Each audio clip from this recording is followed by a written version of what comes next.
Hello and welcome to Talking Live. I'm Dr. Robi Ludwig right here in Starshop Studio in Times Square. And we are so thrilled to bring you this special on Martin Luther King Day. It is the first federal national holiday, actually, that is specifically designed to service and encourage all Americans to volunteer and improve their communities, which is why we have you here. Jamie Amelio is the author of Staying Bothered. She also created a few organizations, and you are all about creating service, doing good, and helping other people figure out what matters to them. Yes, it's such an important thing, and what a great job I have. To be bothered is the easy part, but staying bothered is the tough part. Yes. Now let's just go back a little bit, because you started an organization called caringforcambodia.org, and we will have a link up so you can see just all of the beautiful work that you've done for the children in that area. And really it just happened serendipitously. You were living abroad and you meet this little girl. It was an amazing moment. I literally went to Cambodia because it was on my list of vacations. That's where I wanted to go. It was my bucket list. And I was touring the incredible Temple of Angkor Wat. It's just a magical place. I was expecting to be wowed by the food and lots of fun things to do, but no, a little girl came and asked me for $1, and that changed my life forever. I was actually thinking about that story, and I was like, I probably just would have given her the $1, but you didn't do that. You went above and beyond. What motivated you in that moment to do something different? I realized when she asked me for that $1 that she wasn't just asking me for $1. She was asking me for hope. There was something in her eyes. I asked her what she wanted to do with that $1, and she said, go to school. Can you imagine? No. Go to school? Yeah. My kids would not be out asking for money to go to school. I actually told her if she would take me to her school that day, I would give her the $1. And what did you notice? So she brings you to the school, and you were very impacted by what you saw. Bothered would be an understatement. Yeah. I walked into that building. It was no more than 4 walls and a dirt floor with kids jam-packed in this small space. And they were all waiting for a teacher, and they were well behaved even. And I thought to myself in that moment, I live 2 hours away. My kids have everything they could possibly need. And right here are children waiting for a teacher that would never show up. So I promised her I'd come back, and I could never leave it. Could never leave it. So these kids are waiting for a teacher that never shows up because a lot of the people in that area had been killed, right? There was just a lot of death in that area. And you said that this little girl and the people in this school were actually the lucky ones. They were so happy. They all had smiles on their face. And it really pushed me to look and see what had happened. Why did this country get like that? Well, it's unfortunately a forgotten genocide. From 1975 to 79, 2.5 million Cambodians were murdered. Smart ones. Intellectuals, doctors, nurses, teachers. It's so easy to forget that people in other countries are so disadvantaged. You talk about another story where, and I was very impacted by this, where a girl reached out to you. Her mother wanted to sell her into a brothel for a minimal amount of money. It was like $1,000. Yes. And you found her, she came up to you, and you found her a better home. We did. Yeah. It was a we thing, and all of Caring for Cambodia has been a we thing. The people that I work with there, the Cambodians, are committed.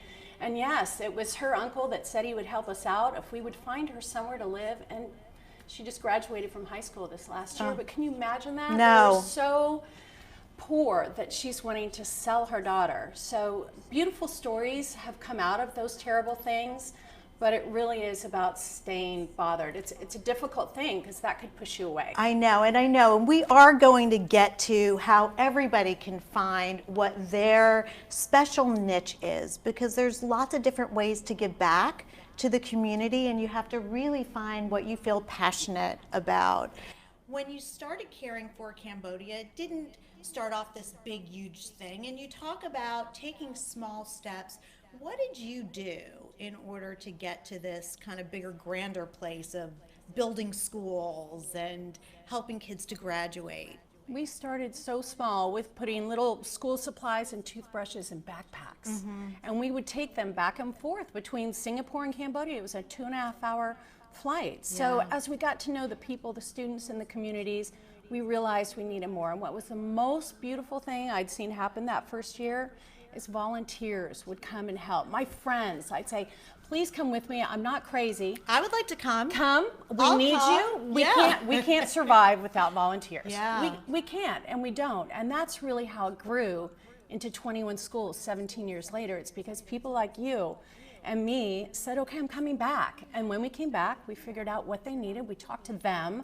We didn't just bring things and give them. And we learned that. There were lots of challenges. So you have to celebrate those small successes, which is tough sometimes. And so your experience with this organization that you created encouraged you to write this book, Staying Bothered, which is on Amazon right now. People can get it, and we'll have a link so that you can find the book yourself.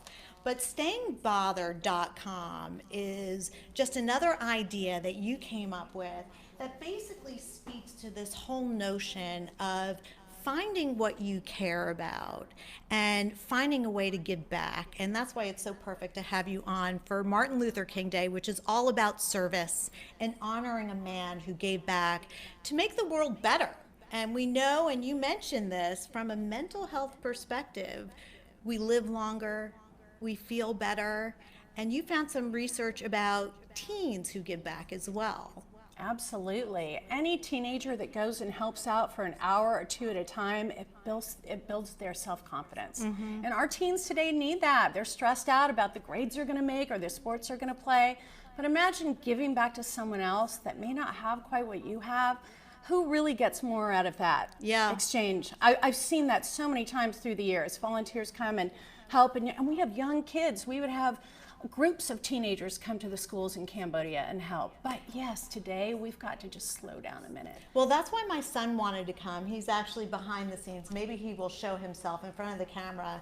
But he's really into saving the environment, and he wants to make sure that we address global warming. And the Gen Zers are very invested in giving back to the community. They're very aware of mental health issues, and they really want to kind of change what we neglected in our generation because they're just much more aware. He's into composting, right, Jason? And volunteering for that. So that is our next generation of figuring out what you want to make better and knowing that you can make a difference. But you have some goals for people to follow in terms of how they can identify what they're bothered about and tips for staying bothered. And I love this because you talk about staying bothered in the right way without letting it consume you in a negative way. Tell me more about that. Absolutely. Just, Jason, if you're thinking about doing something, just do it. We talk about things so often that we don't get off that hamster wheel of life. So the first thing we need to do is just stop for a minute. Stop and really feel that passion. And you are so right. The Gen Z they're the game changers. Yes. That is it. And I know that because I've seen so many of these kids grow up through volunteering in different places. And they get excited about doing something. So that first step of stop, feel it, then set your goals and do things. You really have to write it down. It sounds like such a cliche sometimes when we say write your goals down. But it's true. You've got to do it. You've got to do it. And then check it and celebrate the small successes. And hold yourself accountable too. Yes. And if you don't meet that goal, check mark onto another one. You've got to really hold yourself to a place of getting things done. And a lot of changes happen via a grassroots movement as well. You know, people finding other like-minded people and making some noise. And now with social media, everyone can be their own publicist to get people on board. Absolutely. You don't always have to start something on your own either. There are great organizations out there where you can go and figure out what they're doing and adapt it to what you want to see happen. or hop on board. I wanna love be that around because people. not everybody can create No. their own organization Right. like you do. They don't have the time, they may not have the resources, but you can hop on board with people who are in sync with your ideas, who are already doing good work. Is there a way to find out which charities are truly honest? Because there's a lot of jadedness that happens That's a out tough there. one, yeah, and there is. There Yeah. are third-party organizations that go and rate whatever company or organizations or whatever industry they're in. I'll say if there's education or cancer research.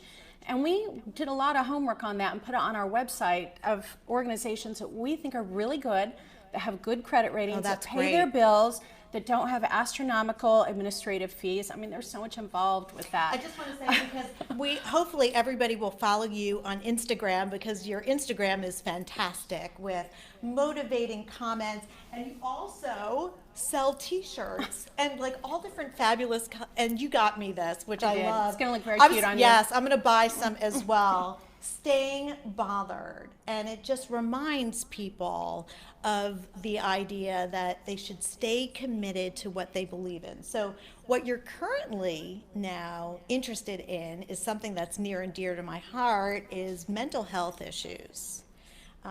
Suicide rates are up amongst the younger generation, higher than ever before, and you are committed to addressing that issue. What have you done? I am. It's in crisis mode. It's Yeah. not just a little bit bad. It's very bad.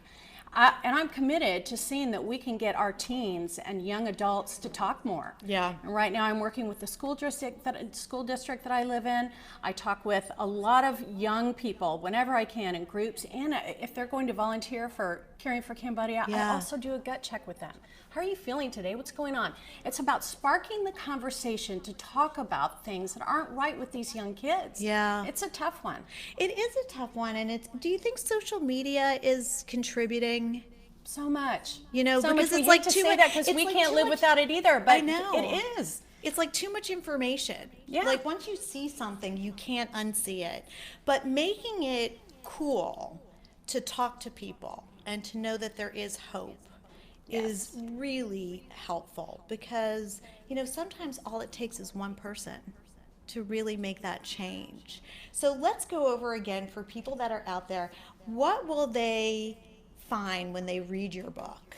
Well, it's a personal memoir, but it's also a how-to. If you want to really make a difference in the world, there are certain things that you need to do. You need to commit to making that change happen, and you have to go and figure out what else is out there already.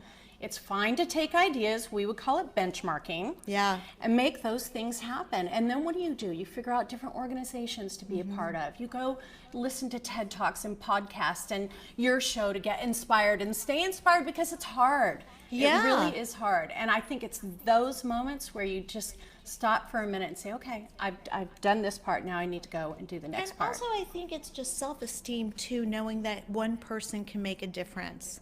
And so if you believe in wanting to make a change, knowing that you can make that change, and there are organizations like yours that can make that happen for people.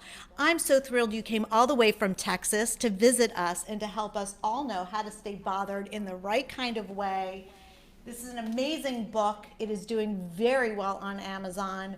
Go get your book, figure out how to stay bothered. We are going to have a website so they can find you and speak to you and follow you on Instagram and Please figure do. out how personally you can stay bothered about all the right kind of things in all the right kind of ways. Thank you. Thank you.